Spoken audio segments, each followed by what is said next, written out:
यह है एनिमारिस रेक्स या कहे स्टैंड बीट्स, डच आर्टिस्ट द्वारा बनाया गया एक ऐसा मूर्तियों का सेट जो हवा से चलता है। जैसे जैसे समुद्र के किनारे हवा चलती है, ये काइनेटिक मैकेनिज्म उसके साथ साथ आगे बढ़ता है।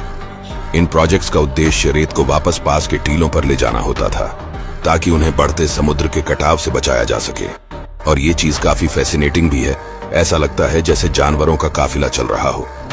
फिर क्या है कांगो जंगल का रहस्य, जहां पर लोग जाने से भी डरते हैं। कांगो जंगल दुनिया का दूसरा सबसे खतरनाक जंगल है। ये जंगल इतना बड़ा है कि इसमें यूनाइटेड किंगडम जैसे 20 देश समा सकते हैं। इसका एरिया 37 लाख स्क्वायर किलोमीटर में फैला हुआ है। कांगो जंगल जितना बड़ा है उतना ही खतरनाक और डरावना भी है, क्योंकि यहाँ पर 5000 प्रकार के स्तनधारी, 1000 प्रकार के अजीबोगरीब पंछी और 300 प्रकार की खतरनाक विचित्र प्रजातियां पाई जाती हैं। यहाँ ऐसे ऐसे खतरनाक जीव पाए जाते हैं जिनके बारे में आप सोच भी नहीं सकते। और ऐसी वीडियोस देखने के लिए हमारे चैनल से जुड़िए।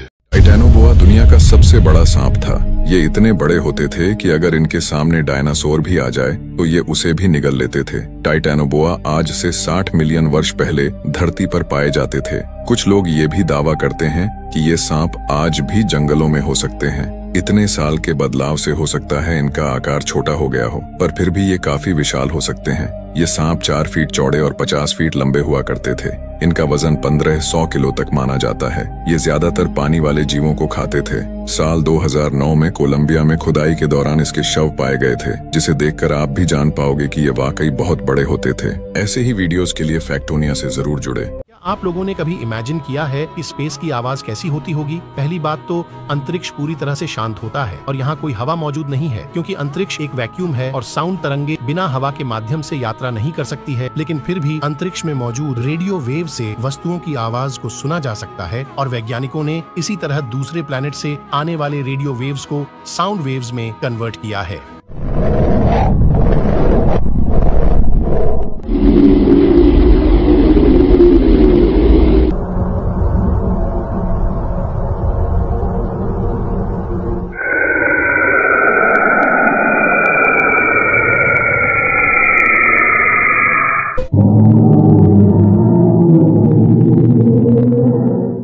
ऐसे ही और रोचक तथ्य के बारे में जानने के लिए सब्सक्राइब और हमें फॉलो करें।